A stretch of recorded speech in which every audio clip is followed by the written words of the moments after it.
Alright, so in this problem, a cannonball is launched from the ground at an initial velocity of 20 meters per second at an angle of 45 degrees with respect to the horizontal. And the first thing this problem asks us to do is to find how long this ball is in the air before it hits the ground, right? And so, with any other physics problem, the first thing you want to do is you want to visualize what this problem is actually asking. So what I did here, I went ahead and drew the picture. Here I have a little cannonball here, and here I have, just drew the ground. And this cannonball is being launched at an initial velocity of 20 meters per second at an angle of 45 degrees with respect to the horizontal shown here. And so, the first thing I'm going to do after that is ask yourself, what am I trying to find?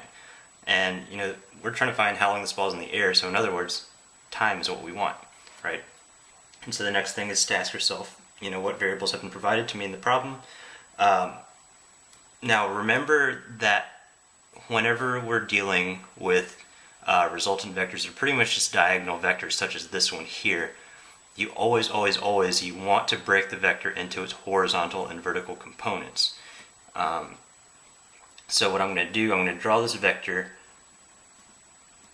a little bigger so that you can see it a little better, right? So we have this vector 20 meters per second going kind of diagonally. And so what I'm going to do, I'm going to sketch out the horizontal and the vertical component of this vector. And remember, as we said earlier, this is at a 45-degree angle. Now, if you watched my section on vectors, you will know that the horizontal component of this vector has a value of 20 times cosine of 45 meters per second. And then also the vertical component has a value of 20 times sine of 45 meters per second. If you're unsure of how I got that value, then just go back and check out that section on vectors and see how I got it. But anyways, just take my word for now. So with that in mind, remember, as I said, whenever you break things into vertical and horizontal components, you have to treat these components independent from each other, right? So going back to what I was saying about finding what variables have been provided to me in this problem, we know our initial velocity, right? But make sure that when you put your initial velocity, you don't put 20 meters per second. You have to put your initial velocity in the x direction is 20 cosine 45 meters per second. And then similarly, your initial velocity in the y direction is 20 sine of 45 meters per second, right? And then, so, what else have we been provided with? Well, whenever you're dealing with projectiles, whenever you're on Earth, really, there's always this vertical acceleration, this downward acceleration, which is due to gravity, which is commonly known as 9.81 meters per second squared. Now remember, I forgot to mention this earlier, that whenever you're working a problem, you always want to establish like a direction of reference, right? So what I always like to say, I always like to draw it like this. And what that means is that when you're talking along about the horizontal axis or the x-axis, I'm saying that going to the right is always positive, is positive x, and then going up is positive y, right? Now, because this acceleration due to gravity is going down, I'm going to say this acceleration is negative, right? And yeah, so that's that. And then, so what else has been provided to us? Well, looking at our projectile, right? If we think about our projectile, we have the cannonball, and it's being launched kind of like that, right? And so we want to find the time it takes for it to hit here, right? So if you look at, so another thing we can look at is our displacement, right? Our displacement in the y direction, right? It starts here, And then so ignoring any horizontal distance or anything like that, just looking at the vertical axis, it starts here, it goes up, and it comes back down back to where it started, right? In other words, its vertical displacement, or in other words, displacement in the y-axis is 0 meters, right? And as far as I know, I think that's pretty much what we have so far. And then so the next thing you want to do is, with these variables lined up, you want to ask yourself which of these kinematic equations will, let me find my t. And so just looking at it, I think this one looks pretty good, so I think I'm going to use that one. And so yeah, but as I said earlier, whenever you break things into horizontal and vertical components, you have to treat these components separately, right? Meaning that whenever I use this equation, I have to either use it all the variables with respect to x or all the variables with respect to y. I can't do, displacement with respect to x and velocity in the y direction and acceleration in the z direction. I can't do that. They have to all be in the same direction. So what I'm going to do, I'm going to go ahead and specify which direction I want to use. I think that the y direction will be pretty good for this situation at first, right? So I'm going to use this equation just for the y direction. So displacement in the y direction is going to be 0.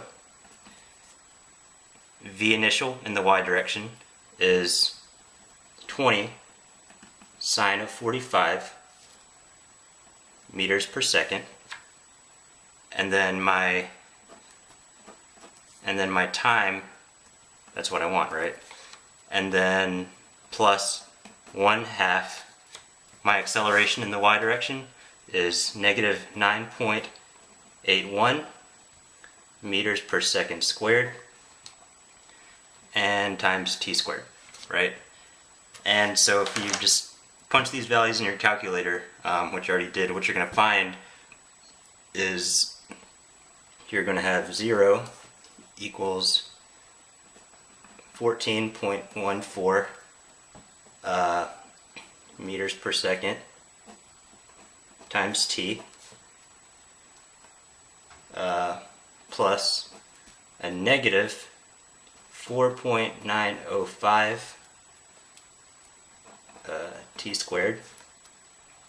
And then so just rearranging this, what we get is negative 4.905 t squared plus 14.14 t plus 0 equals 0. And so the reason I put the 0 here is because, as you can see, because we have this t squared and then this t equals some number, what that really is, it's quadratic.